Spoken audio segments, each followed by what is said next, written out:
Friends, welcome to Telugu M tech trader. ఈరోజు market చూసుకున్నట్టయితే మనకు ఏరియాలో ఓపెన్ అయింది.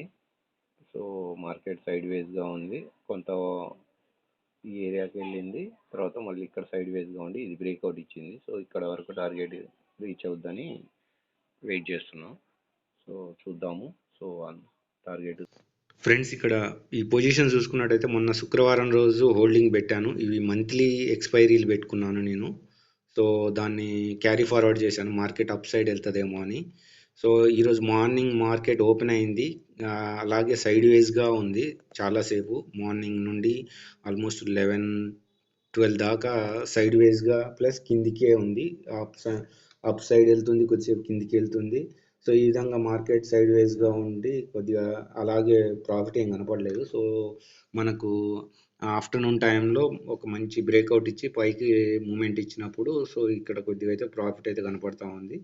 సో దాన్ని నేను కొద్దిగా ఇక్కడ నుండి నేను కొన్ని స్కాల్పింగ్లు చేశాను.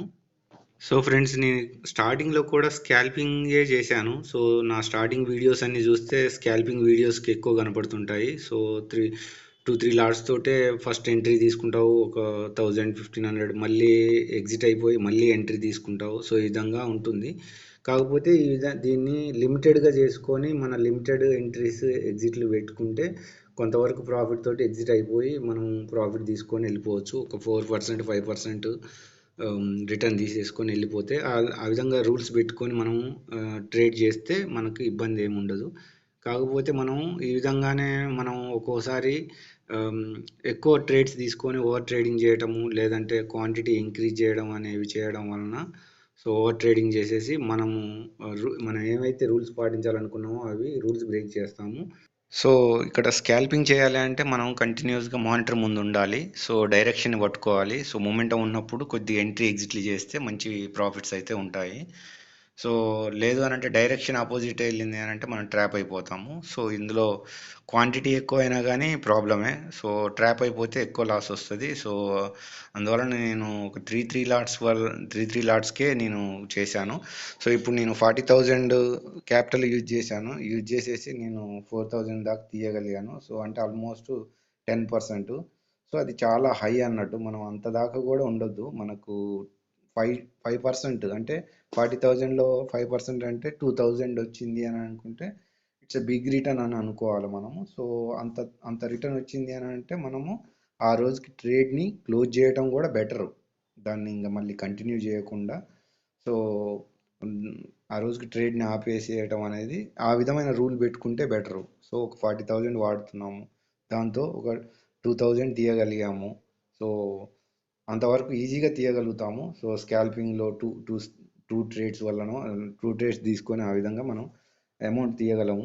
కాకపోతే ఒక 5% వచ్చింది అని అంటే ఇక టెర్మినల్ క్లోజ్ చేసుకోవాలి మనము. ఇంకా ఆ రోజుకి బంద్ చేయాలి, ఎక్కువ ఓవర్ ట్రేడింగ్ చేయొద్దు అని ఆ విధమైన రూల్ పెట్టుకుంటే సో మనము రెగ్యులర్గా కాంపౌండింగ్ చేసుకోవచ్చు. చిన్న చిన్న అమౌంట్ని కొద్ది క్యాపిటల్ బిల్డ్ చేసుకుంటూ అమౌంట్ని పెద్దగా చేసుకుంటూ వెళ్ళొచ్చు. ఈ విధమైంది.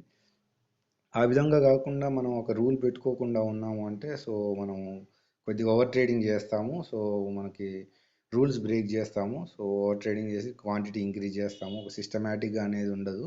సో అందువలన మనము కొంత సైడ్ వేస్ మార్కెట్లో ట్రాప్ అయిపోయే ఆస్కారం ఉంటుంది. ఒక రోజు 10 రోజులు ప్రాఫిట్ వస్తే ఒక రోజు లాస్ వచ్చి మొత్తం బిగ్ అకౌంట్ బ్లో అయ్యే ఛాన్సెస్ ఉంటాయి. సో ఈ విధమైనవి కాకుండా ఒక సెట్ ఆఫ్ రూల్స్ పెట్టుకొని లిమిటెడ్గా మనం స్కాల్పింగ్ లాంటివి చేయడము, చిన్న 5-10% ఆ విధంగా తీయగలిగితే రెగ్యులర్ ఇన్కమ్ని అయితే తీయగలుగుతాము. కాకపోతే కొద్దిగా కేర్ఫుల్గా ఉండాలి. సో మనము అంటే టైమింగ్ హెవీ వాలటైలిటీ ఉన్నప్పుడు చేయొద్దు. ఎర్లీ మార్నింగే వెంటనే హెవీ వాలటైలిటీ ఉంటుంది. సో 10-10:30 దాకా కొద్దిగా ట్రాపీగా ఉంటుంది మార్కెట్. ఒక డైరెక్షన్ క్లారిటీ ఉండదు. సో దాని తర్వాత కొద్దిగా డైరెక్షన్ పట్టుకున్న తర్వాత సో మనం ట్రేడ్ చేస్తే మనకు ఎక్కువగా మనం అనుకున్నట్టుగా కొద్దిగా కొంత రిటర్న్ అనేది తీయగలుగుతాము. సో అది ఫ్రెండ్స్, ఇక్కడ మనము కొన్ని రూల్స్ అనేవి డిసిప్లిన్ అనేది పాటించాలి. సో ఎక్కువ గ్రీడీనెస్ వస్తుంది మనకి. రిటైలర్స్ కాబట్టి మన దగ్గర క్యాపిటల్ తక్కువ ఉంటుంది. కాబట్టి ఆ క్యాపిటల్ తోటి తొందరగా ఇంక్రీజ్ చేయాలన్న ఉద్దేశంతో మనం ఓవర్ ట్రేడ్ చేయడం, గ్రీడీనెస్ రావడం అనేది మనం చేస్తుంటాము. సో దానివల్ల మనము ఎక్కువ ట్రేడ్స్ తీసుకోవడం అలా చేయడం వలన ఒక్కొక్క రోజు రూల్స్ బ్రేక్ చేసేసి మొత్తం లాస్లోకి వెళ్ళిపోతాం. కాబట్టి ఆ విధమైనది కాకుండా 5% ప్రాఫిట్ లేదంటే 5% లాస్ వస్తే ఆ రోజుకి క్లోజ్ అనే మైండ్ సెట్ని తీసుకొని రాగలిగితే, సో కొంత స్కాల్పింగ్ మైండ్ సెట్ తోటి కూడా కొద్ది కొద్దిగా అకౌంట్ని గ్రో చేసే ఆస్కారం ఉంటుంది. సో దానివల్ల మనకి లాంగర్ రన్లో మనం ట్రాప్ అవ్వకుండా ఉంటాము. అది ఒక డిసిప్లిన్ లేదనుకో, ఎప్పుడు ఎంటర్ అవుతాం, యొక్క సిస్టమేటిక్నెస్ ఉండదు ఒకటి. సో ఆ విధంగా మనం చాలా మిస్టేక్స్ చేసి ఒక్కోసారి మొత్తం అకౌంట్ మొత్తం బ్లో చేస్తాం. 10,000 20,000 అలా ఒక్క రోజులోనే పోగొడతాం. అలాంటివి అవాయిడ్ చేస్తే, పెద్ద లాసెస్ని అవాయిడ్ చేస్తే, చిన్న చిన్న లాసెస్ ఓకే నార్మల్ అనుకుంటే మనకి ప్రాబ్లం ఏమి ఉండదు. సో అది ఫ్రెండ్స్, మీకు కంటెంట్ నచ్చినట్టయితే లైక్ చేయండి, షేర్ చేయండి, సబ్స్క్రైబ్ చేయండి. అదేవిధంగా మీకు ఏమైనా డౌట్స్ ఉంటే కామెంట్ బాక్స్లో పోస్ట్ చేయండి. సో ఇక్కడ ఈ నేకుడ్గా ఈ విధంగా ట్రేడ్ చేయడం అనేది చాలా రిస్కీ, కొద్దిగా కేర్ఫుల్గా చేయండి. ఇంకా సేఫర్ సైడ్గా అనేవి చాలా ఉన్నాయి. క్యాలెండర్ స్ప్రెడ్, తర్వాత క్యాలెండర్ క్యాలెండర్ స్ప్రెడ్స్ ఉన్నాయి. సో అవి చాలా సేఫర్ సైడ్గా ఉంటాయి. ప్రాఫిట్ తక్కువ ఉంటుంది, అదేవిధంగా లాస్ కూడా తక్కువగానే ఉంటుంది, లిమిటెడ్గా ఉంటుంది. సో అలాంటివి చేసుకుంటూ వెళ్తే మనకు తక్కువ క్యాపిటల్ తోటి ఎక్కువ మనం బెటర్గా పర్ఫామ్ చేయడానికి బాగుంటుంది.